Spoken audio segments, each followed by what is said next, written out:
Hi, this is Natalie Rydstrom from SBR Picks. Newcastle pulled the upset on Sunday when they beat Tottenham at White Hart Lane, whilst Liverpool only managed a 0-0 draw playing mid-league Hull City. What can we expect from this head-to-head? Today's guest is sports writer and SBR contributor Kevin Stott. Kevin, welcome to the programme. Hey, Natalie. Now, based on last weekend's results, would you say this is a tough match to predict the winner? Yeah, I actually would. Yeah, this is like confusing. You know, it's Newcastle United has won 2 in a row, but not against the greatest competition. And then Liverpool played, they got trashed by Real Madrid in Champions League earlier in the week. And then you're thinking they're going to go home and at least beat Hull City, right, and get the 3 points and life goes on. But no, they 0-0. They can't even score. So they're down in the dumps. They're thinking, what's going on? So, yeah, this is a tough one to pick the winner. But I think the onus is on Liverpool to get their season right at this point in the time. If they lose here, there is going to be so much talk about them. So they know that, hey, we got to win here and at least get a draw and not lose against Newcastle. Well, especially sort of the win, obviously, Newcastle had against Tottenham 2-1 there. It's, for me, I'm not sure if I'd played the straight win. What I was looking at, though, was taking a chance on the double chance Newcastle and the draw at 1.91. What do you think? Well, go for it. I mean, I wouldn't do that. That seems like. I do like the draw. I have here in my notes a slight lean, but draw ? Because you can't trust Liverpool at this point. And you're saying take Newcastle and the draw? Mm-hmm. Yes, that gives you double chance there. We've got Newcastle and the draw both covered with odds of 1.91. Obviously, the only thing that's not covered is the Liverpool win, which on its own is priced at 2. Yeah, that's interesting. That's an interesting way to bet that a lot of people have access to. I'm not that familiar with that type of bet, but it sounds clean if you honestly believe in Newcastle. I just think that Liverpool is they know they have to play better. They have a better roster. The problem with their roster, we talked about it the last time, is that they're not gelling yet. They have all these new players, and then obviously Balotelli in there, which is like not only a new player, but like a tidal wave or a storm. So they're trying to deal with all that. They're trying to deal with the fact that they're not playing good. Brendan Rodgers is catching some heat. So they're like, we need to wake up. The problem is Newcastle isn't going to be scared of Liverpool, to say it better. So from looking at what you're saying, that's not a bad angle if you honestly believe in Newcastle. No. I just don't believe in Newcastle enough to pass that. All right. Well, last meeting back in May ended 2-1 to Liverpool playing at Anfield. Are you expecting similar in terms of goals and both teams scoring?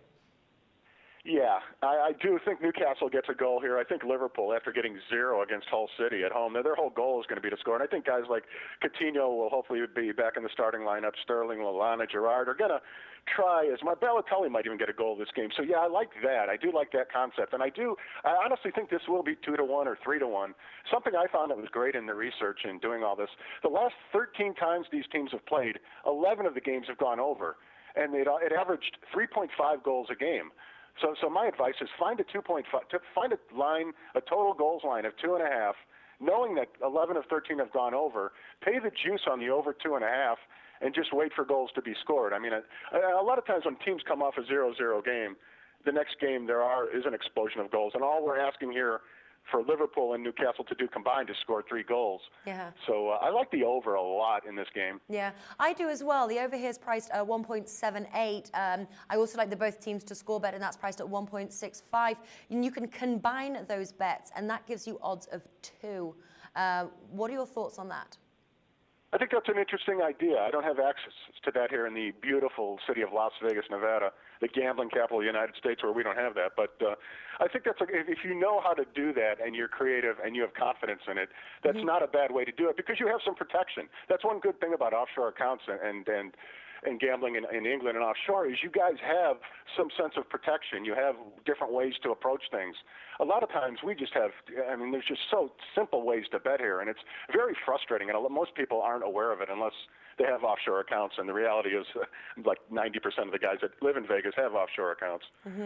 Well, another way to do the combination bets, I'm a fan of the combination bets here. You can either do the Liverpool win and plus both teams to score. That gives you odds of 3.9. That's really good. And then you can also do the Liverpool win and the over 2.5 goals, and that brings you odds of 3. Obviously, if you like all of those combination bets, you'd go for the higher odds there, which is the Liverpool win and the both teams to score at 3.9.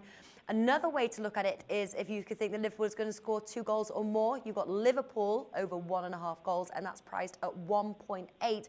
But what would you say is the best way to play this match? If you had to make one bet or a series of bets here, which is the best way to play this match, what would it be? I liked all those combinations that you just said there. They really make sense if you think that there are going to be 3 goals and you think and believe that both teams are going to score. Yeah. The best way to play this match, Natalie, is just the over. Just find the over 2.5. What I wrote about and what I believe will happen is a lot of books, it's 2.5, $1.50 at some places on the over. I see a lot of books, like when this comes out in Las Vegas, I'm expecting to see a 3. You know, there's going to be a 3. You need to shop. You need to find early on a 2.5, or find a sports book that has 2.5. Pay the juice and do that, as opposed to betting on the 3. Then if it does end 2-1, all you've done is pushed. If you bet early and you find the 2.5 and it ends 2-1, you look like a genius. You've won, and you've created the whole purpose of doing the research to get to the point to know that this is an over series and an over game. Mm-hmm. All right, then. So the top tip for this match is the over 2.5 goals. Kevin Stott, thank you for joining us today. Hey, thanks a lot, Natalie. The SBR Network offers free sports picks and game breakdowns, big money free betting contests year-round, a real-time Vegas-style odds monitoring service, and much more. So come see for yourself. To stay updated on SBR news and promotions, follow us on Twitter, Facebook, and Google+, and do be sure to subscribe to the SportsBook Review YouTube channel to catch all our daily sports shows.